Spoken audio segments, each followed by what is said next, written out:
Let's explain again how we use MATLAB to perform partial fraction expansion.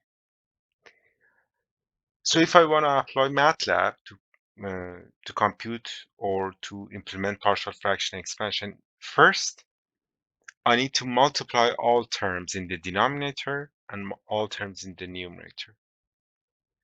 The way I communicate with MATLAB is to provide the array of coefficients in the numerator and an array of the coefficients in the denominator. What are the coefficients in the numerator?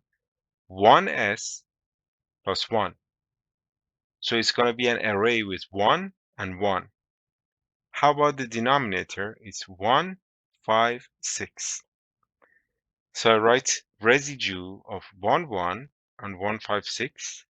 And it finds for me R and P and K. So P is the poles. So poles for me are -2 and -3, right? And then the residue, the numerator is 2 and -1. So 2 would be the numerator, which has -3 as the pole. And for the term with -2 as the pole, the residue is -1. And there is nothing that comes out of long division.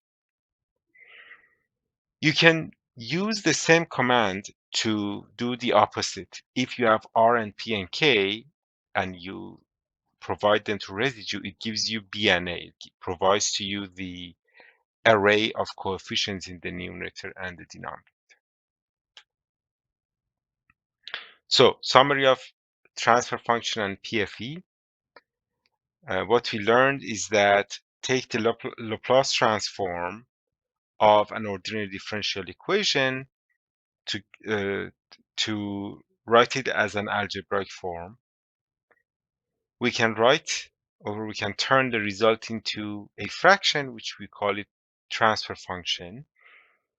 If we want to break the fraction into simpler fractions, we can use partial fraction expansion, and then we can take the inverse Laplace transform to find the solution.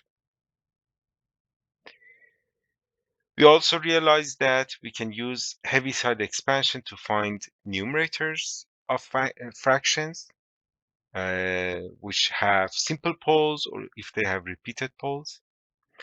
We realized that if the degree of the numerator and the denominator are the same, you need to perform algebraic division first yourself and take the divisor out and then apply Heaviside expansion. We also realized that Heaviside expansion cannot find numerator of terms with complex roots like s squared plus 4.